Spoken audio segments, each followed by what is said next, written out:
Perezida wa Repubulika ya Demokarasi ya Kongo Felix Tshisekedi Tshilombo yakoze mu jisho intare ngo ntabwo azigera aganira n'umutwe wa M23 bita Rio de Salambwe n'abarwanyi ba M23. Mu kiganiro Perezida Felix Tshisekedi yagiranye n'abanyamakuru ari kumwe na Perezida w'Ubusuwisi Alain Berset, akaba yavuze ko nta biganiro bihari n'umutwe wa M23 kubera ko ngo hari abagiye babyisha inyuma bakinjira muri Kongo.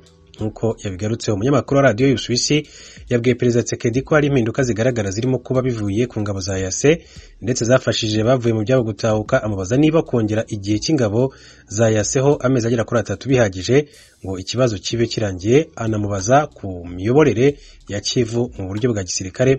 Perezida Tshisekedi yasubije ko gutahuka ko abaturage bari bahunze intambara bigenda bigura intege, ati kubera ko ibyihebe bya M23 biva aho byafashe ati gahoro gahoro.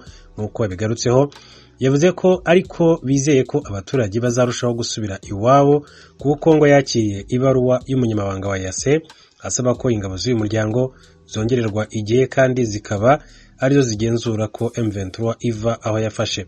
Ati twizera ko gusubira mu byabo ati ku baturage bizihuta kuko hari abasirikare ba Kongo bazajya ati hariya kugira ngo bakurikirane uko M23 isubira inyuma ikajya ahantu hamwe ati nyuma ikamburwa intwaro. Nyuma y'ibyo ngo ntibizaba bikiri ngombwa kugumana ingabo z'umuryango wa Afurika y'Uburasirazuba zirimo iza Uganda, Kenya, Burundi na Sudani y'Epfo kubera ko M23 izaba yamaze kuba ahantu hamwe yanambuwe intwaro. Yavuze ko ibyo bitazateza ikibazo ngo kuko Kongo yakomeje ivuga ko M23 ari umutwe uhabwa amabwiriza n'u Rwanda, bityo ko ibyo barwanira ntaho bihuriye n'ibyo bavuga by'umutekano w'u Rwanda, ngo hari izindi nyungu. Tshisekedi yagize ati urwitwazo ko Kongo ifasha FDLR ati nibirego bitari ukuri. FDLR atubu n'abarwanyi ati bake ati basigaye uyu munsi ahubwo bateje ikibazo Repubulika ya Demokarasi ya Kongo kuko batega ibico ku mihanda ati bigatera u Rwanda ati kandi ati ntibatera u Rwanda ati kandi ntibagifite impamvu ya politike y'ibyo basaba u Rwanda ati ni ku nyungu zindi zitari izo ati FDLR ko u Rwanda rwadushojeho intambara. Perezida Tshisekedi rero yavuze ko niba koko abarwanyi ari abarwana ari abanyekongo bakwiye kwemera kujya muri iyo nzira yo kwamburwa intwaro bagasubira mu baturage ari abasivili.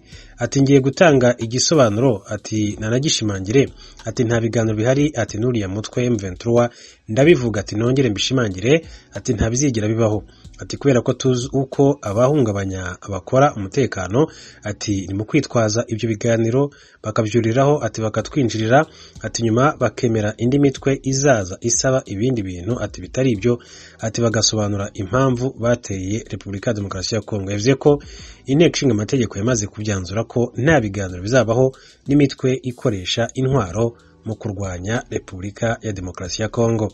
M23 rero yahise isubiza ko ubwo nta biganiro ibindi byose nabyo byarorera. Ijambo rya Perezida Tshisekedi ryaguye mu matwi y'abayobozi ba M23 bahita basubiza perezida w'uyu mutwe Bertrand Bisimwa yavuze ko niba nta biganiro na leta ya Kongo ubwo n'ibindi byose bihita bihagarara. Kuri Twitter bishima kuba perezida Tshisekedi yanze ibiganiro M23 ati kugira ngo ikibazo gikemuke mu mahoro harimo guca ukubiri n'imitwe yitwaje intwaro harimo FDLR ndetse no kuyambura intwaro ati hakurikijwe ibyemezo y'abakuru b'ibihugu bya EAC ati no kubangamira inzira y'amahoro ati yatangijwe n'umuryango wa Afurika y'Uburasirazuba. Yavuze ko impamvu M23 irwanira zumvikana kandi zigomba kutokubahwa kuko irwanya abanyepolitike bafashe bugwata abaturage, bityo M23 ikaba ngo igomba kubabohora ikabakiza abo banyepolitike ati bashyigikira impamvu z'intambara ituma abaturage bahunga. Ati kubera rero iyo mpamvu igihe nta biganiro bya politike bizaba hagati ya M23 na guverinoma ya Kinshasa hakumvikanwa ku nzira z'uburyo bwo guhagarika burundu ibitera intambara, M23 ntirebwa n'ibyo ati kuva aho yafashe igashyirwa mu kigo ikamburwa intwaro igashyirwa mu buzima busanzwe.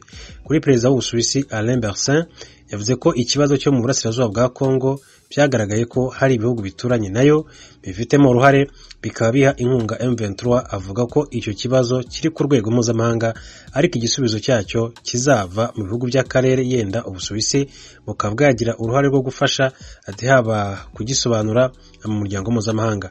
vya Kongo birasa rero n'ibisubiye irudubi mu gihe umutwe wa M23 wari umaze iminsi uva mu bice bitandukanye wari warigaruriye muri teritwari za Masisi ndetse na Rucuru. Mukomeje gutega amatwi radio Ijwi ry'Amerika ivugira i Washington DC mu Kirundi no mu Kinyarwanda. Impunzi zahungiye muri Malawi zisanzwe zituye mu miji zigomba kuba zasubiye mu nkambi bitarenze uyu wa gatandatu. Inyinshi muri izo mpunzi zikomoka mu karere ka Afrika y'ibiyaga bigari.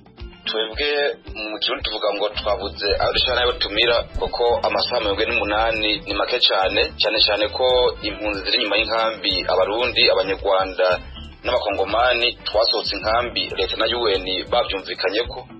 Uyu ni Simoni Nzigamasabo, umwe mu mpunzi z'abarundi baba mu gihugu cya Malawi. Perezida wa Sena y'u Rwanda arasaba ibihugu guhagurukira gufata abakekwaho ubwicanyi muri jenoside bagashyikirizwa ubutabera. Naho umubano wa Leta Zunze Ubumwe za Amerika na Afrika y'Epfo ukomeje kuzamo agatotsi. Intandaro ni imikoranire ya Afrika y'Epfo n'Uburusiya. Ayo makuru nandi twabateguriye ni mukanya nimujye kure y'amaradiyo yanyu.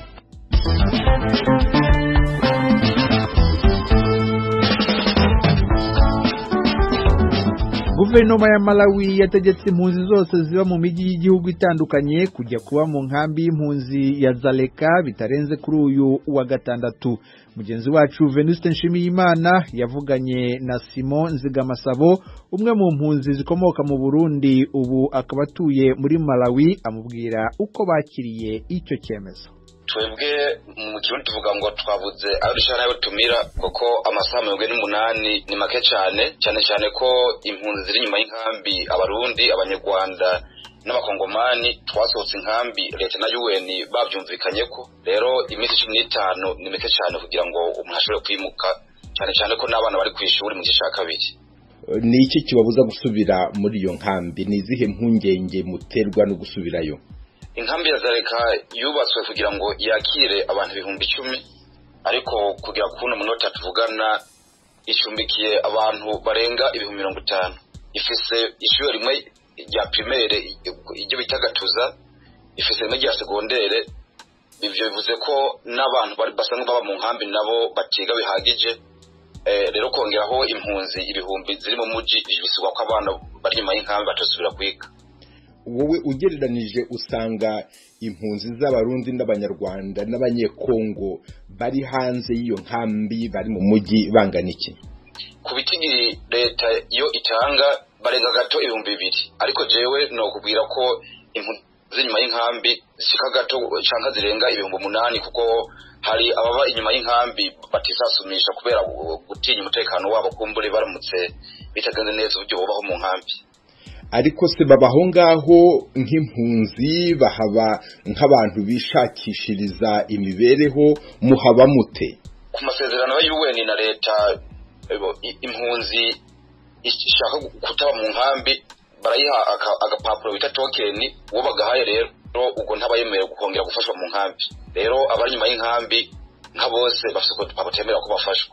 Aho hanze inkambi ya Zaleka muhafitiye imirimo niki muhakora kibabeshaho gituma mudashaka no kuhava? Naho benshi bakora ubuzi busaba amashuri nk'abaganga bamwarimu, ariko igiti kinini cyane ni impunzi zikora ubucuruzi buto naho harimo n'impunzi zimaze gutera imbere ku buryo zifise amashop manini aranguza, zifise ama filling station ubwo ndavuga inzu zigurisha amavuta y'imodokari, harafise ibigo by'amashuri privé kuko kubera iminsi myinshi maze nkuzikora mu nkambi haramaze kuronka kandi batanze ubuzi muri make bafise ibigo binini cyane. None se niba bo bantu dufate nk'abaganga bavura impunzi cyangwa se bavura mu bitaro n'amavuriro ya Malawi, cyangwa se nabo bigisha mu mashuri y'impunzi gusa cyangwa se bigisha no mashuri ya leta? Ndabikubaza kubera ko ndashaka kumva niba abaganga baramutse basubiye mu nkambi bakareka kuvura cyangwa se abigishaga ntibigishe bagasubira mu nkambi, ayo mashuri azigishwamo nande? Hano muri Malawi impunzi ntizemewe kuronka akazi muri leta niko amategeko ya kino gihugu avuga. Ubwo rero urumva abaganga tuvuga abo bigisha usanga bigisha bisumamwo batagira vyangombwa vy'akazi canke bakigisha ku bigo vyuguruwe n'impunzi cyangwa nanone bavura ku maklinike ari privé. Nubwa mbere iyi mpuruza ibaye yo kubahinda kugira ngo musubire mu nkambi cyangwa se bigeze kuba niba byarabaye mwabigenje gute kugira ngo mubisohokemo?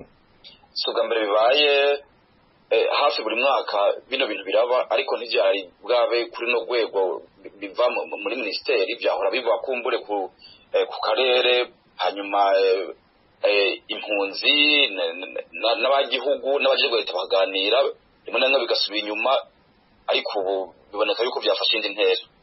Minisitiri Ken Zikale Ngoma niwe minisitiri w'ubutegetsi bw'igihugu n'umutekano muri Malawi aravuga yuko umuntu wese uzashaka kubangamira iyi gahunda yo kubasubiza mu nkambi ya Zareka azabihanirwa. Mwebwe iri tangazo murarifata nkaho ari ikintu gikomeye cyangwa se muragifata minenegwe wa mugani? Twebwe tubifata ko ari ikintu gikomeye cyane kuko ibintu byavugwe rukomeye nk'ugwa leta ariko nta kintu na kimwe dufite dukora nkaho tubashe mabako kuko UN yamaze gusohora itangazo itubwira ko idashoboye kwakira